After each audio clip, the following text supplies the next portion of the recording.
I'm here to talk about 6 reasons you may be bloating.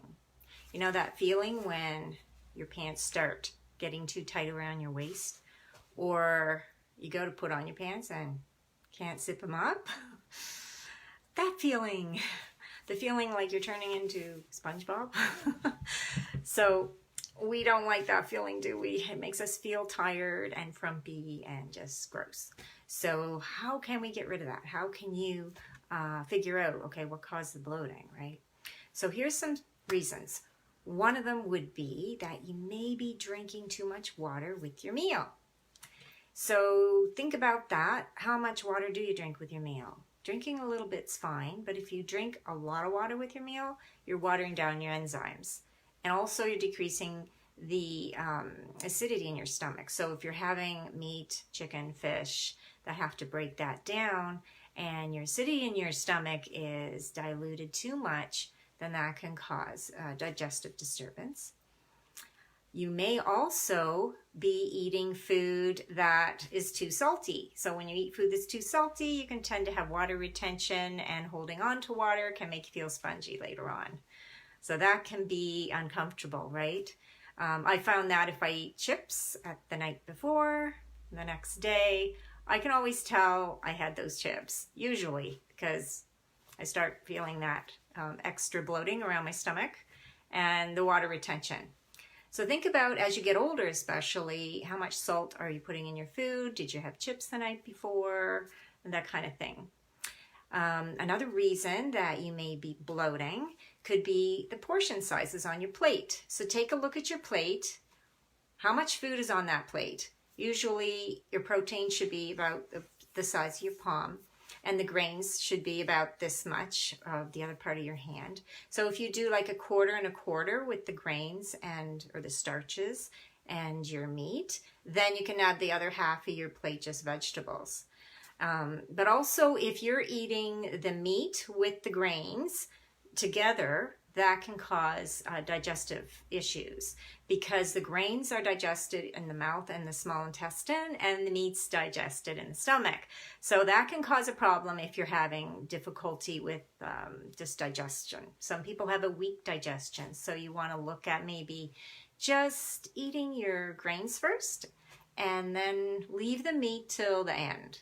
Or just leave it out altogether, depending on how you want to eat it later, maybe. So everybody's different, right? So you might just want to experiment with that. And another one would be not chewing enough of your food. So we tend to chew a little bit, and then once you chew, then that's it. You're not thinking about how much you're chewing. And when you're having grains, you're not going to be digesting them in the stomach. You're going to be digesting grains either in your mouth or in your small intestine. Now that's something I didn't even know once. I didn't realize that was true, and until I learned it, of course. And so grains can be a culprit for bloating in the stomach. So look back on the meal you had before you started bloating and say, did I have any grains, a lot of starches? And because that could be the reason. So you want to make sure you're chewing more in the mouth to digest your grains, and also you want to reduce maybe the amount at the table, like in your plate, just for that sitting, and have a little bit more later on, and see if that alleviates the bloating problem. So let's go over it. We have, oh, and I forgot one more, food sensitivity. So I know grains can be a food sensitivity for a lot of people, and it might be gluten. It might be just one particular grain, maybe wheat. Wheat is a very common one. And usually food sensitivities, not the food's fault, it's due to a lack of the proper gut bacteria that breaks down that food. So if you do have an imbalance, and there's no test to see what gut bacteria you're low in anyways. But all you can do is experiment and see, okay, maybe take that food out that you eat a lot of and then put it back in later. And if you get the bloating, then you'll be able to know, okay, that's the one, take that out, right? And then you have to work with a practitioner and be able to just work on your own gut health after that to build up the good gut bacteria that you need, and then maybe later you'll be able to put that food back in and digest it better. So yeah, starches in the form of grains can be problematic when it comes to food sensitivities, as well as eggs or nuts, certain nuts.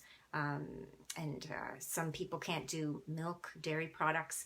So you just want to look at your food journal, which is good to keep if you're having a lot of digestive issues, especially with bloating, and to determine, you know, what is it that's causing it. So just a process of elimination and just bringing it back in after 3 days, and then you'll be able to see.